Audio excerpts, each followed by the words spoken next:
Hey, it's Matt. Happy Easter, everybody. I want to start out giving a big shout out to my boys John and Paul from the Yobi Nation. What up, B? Alright, I got tagged by Under the Carolina Sky for his 10 question challenge.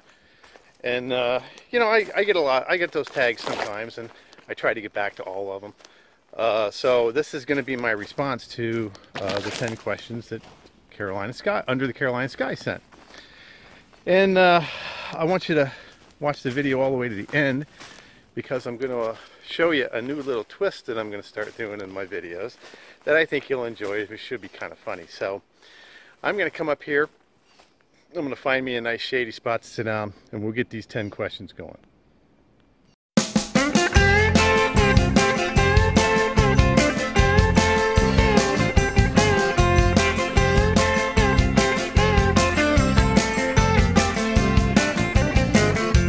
Something in the water that's calling my name.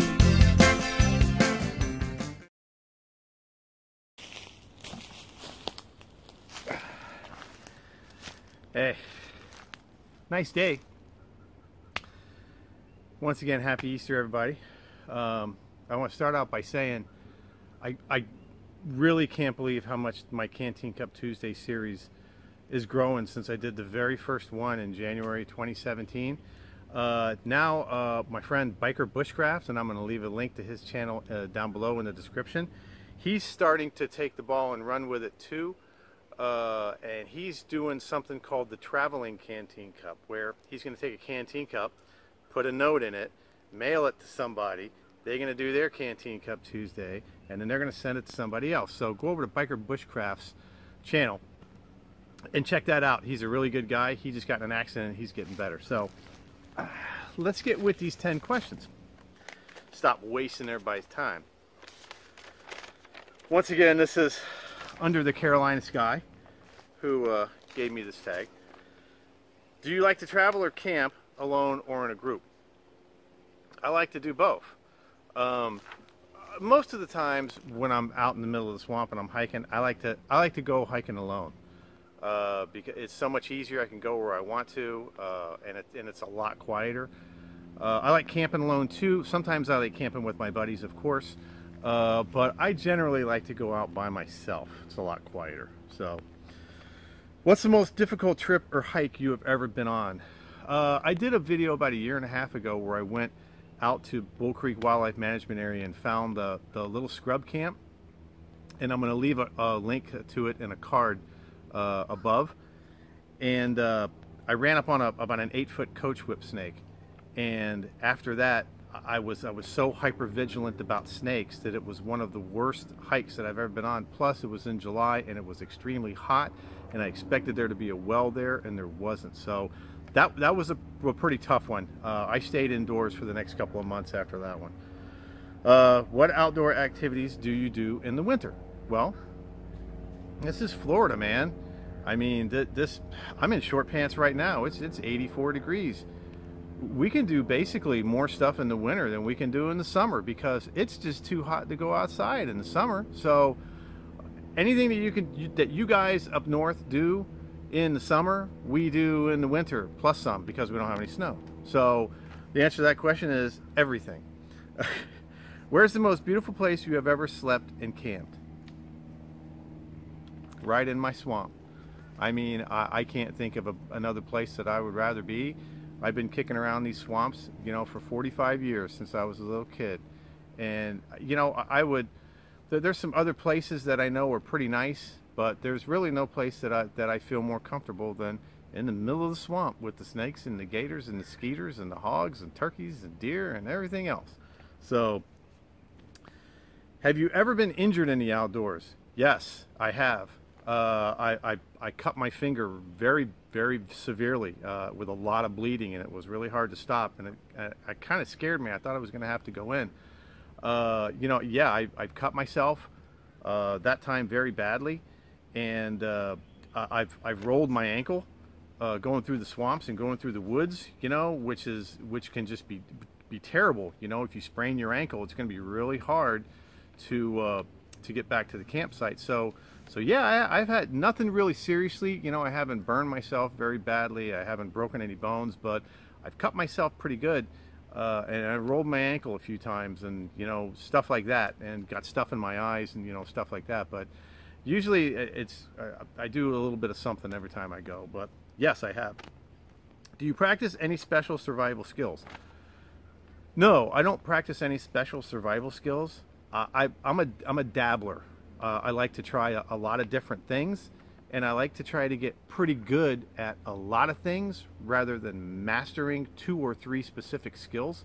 Because I think if you master 2 or 3 specific skills, what happens if you get out into an area where you need a skill that you haven't tried before, and because you spent so much time mastering the others? That's just my opinion.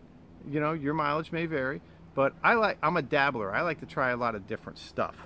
I would really like to try bow drill fires and friction fires next.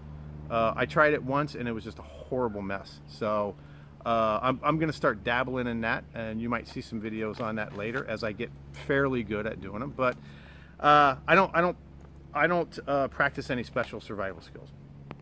What's your favorite recipe for cooking outdoors? Easy. Anything in a canteen cup. And I'm going to leave another card up to the Canteen Cup Tuesday series. Just go into the Canteen Cup Tuesday series, and any one of those recipes that I've made, or any one of those recipes that anybody else has put out that's duplicatable, that's one of my favorite recipes. How do you motivate yourself to get outside and do things in bad weather? Well, this is Florida. Our bad weather is usually high winds, severe drought conditions, or really, really hard thunderstorms that contain a lot of thunder and lightning. And any of those things, you know, we don't have snow. I can't go out in the snow. But you definitely don't want to go out in a hard thunderstorm with thunder and lightning, because I've been shocked by lightning before, and it's no fun. You know, that can really kill you. So when it's really bad weather, it's easy to motivate myself. I sit on the couch. That's my motivation. I'm not going out in really severe weather. I mean, it's just no fun. I don't have anything to prove. So I don't motivate myself. That's how I motivate myself. Where would your dream trip be? I really like these swamps. You know, I can't think of any place that I would rather be. But I would really like to go maybe out west to the Southwest Desert and check that ecosystem out. I would also like to go up to the High Plains area, maybe upper Montana, where John the Montana Woods Runner is. He's got some incredible scenery up there. But I guess if you got all the way down to it, my dream trip would probably be Alaska. I mean, it really would. Go out and do some survival stuff in Alaska. That would basically be my dream trip. What's the heaviest thing you carry when you go on a hike? Probably water. And that's our biggest concern down here is heat stroke and the heat in Florida. So I always carry at least 1 canteen of water and some method to get more water, like my Sawyer Mini. But you know, these creeks out here that I go out in the swamps, you can't just dip water and drink it. You know, you'll die. I mean, you really will die. You have to be very, very careful with water down here. And that's, you know, food, I can see that. But, you know, weight versus weight, take water over food down here, because the heat is so bad, especially in the summertime, that you have to stay hydrated. So the heaviest thing that I carry is some water. Okay, under the Carolina sky, I hope I answered those questions for you. That's really, really cool. If anybody else wants to chime in, I'm not going to tag specific people, but if anybody else wants to do those, just, you know, do a video response to the old Florida boy here and put your 10 in. Now, what I'm going to do is I'm going to start introducing a little series, and I'm going to start checking out a different beer every time I go, or try to do it every time I go. And instead of taking a beer, and you know, a craft beer and these nice cool tasting beers, I'm gonna go the other way. I'm gonna try to set a floor, and I'm gonna try to go down. Okay, so I think that just about the lowest beer that would be reasonably drinkable, and not to insult him, but Carolina Chris usually drinks regular bush beer. And you know, when he's out beer stumping, he usually finds some bush in the beer stump. Now our beer stump season over down here. So I'm going to start at Bush and go lower. So first one on the list is going to be, drum roll please, Natural Light Ice. This is a 25 ouncer, 5.9% alcohol, affectionately known as Natty Ice. All right, so let's try it. And this is a big one. 5.9%.